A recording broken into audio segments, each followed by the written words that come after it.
teddungal wodani rewɓe jobdi golle mon ala e amen wawɓe gila dawa dawi gonɗon rewoɓe nde adama taga wondi e jindede ƴeew Hawwa heñi ittimbo yewede to aljannaji ɓe guuri e weltare hande jomiraɗo yettini fodore ɓe eggi toon ɓe garti e duniyare golle jokki ɓe kedde yamirore rewɓe rin ɓe jibini annabaɓe nene Maryama yaye mum Isa annabi mo moƴƴi mum jawti Hiisa ko ɓen rewɓe jibini Dawuda e Musa e Suleymani bun Dawuda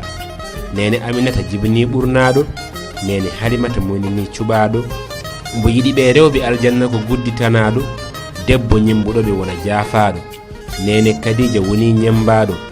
nene Aissata woni koolaɗo Fatimata Bintu woni donaɗo jobdi rewɓe wawa qimede nde annabaɓe timmi dañƴon waliyaɓe nene Adama Aissi jibini waliyaɓe mam Fawadu Wele e wambi waliyaɓe mam Diara Bousso e yumum Ahmadou Bamba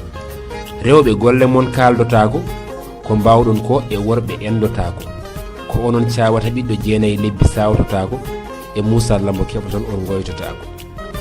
on gollanima ɓiɓɓe mon ko yoɓotako ɗoygol jamma goppuɗon saabu ɓiɗɗo ɗanotako e keeteji mon tawa ɓiɗɗo jippotako ko onon ñawdata ɓiɗɗo haɗo lorotako e nder galleji golle mon limotako son pini pitton galle e mum kurjuru sarotako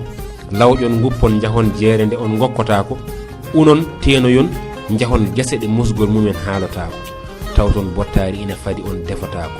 sinno wonano rewɓe aduna wurotako ɗo on natani foof ɓamtare heɓotako ko min yurmaɓe rewɓe ɓe poftotako woppidaɓe e ɗi ɓesguji ɗi goppotako kono dado gollo gowo ko bonnotako gollotoɓe ko heewi ɗeŋotako tawa kono jomiraɗo yiɗiri piptotako ina pure duñe ngala doole joftotako ina dalda e jeeguyal kal woppotako nattuɓe wawde daro hayɗo jurmetaki yo Allah yurmo ɓe rewɓe ɓe limotako ina e mabɓe sukaɓe rimɓe ɓe poftotako e kala golle koɓe haɓɓiɓe ɓe kaɓɓittako daraniɓe jangde haɗo ɗoygol heɓotako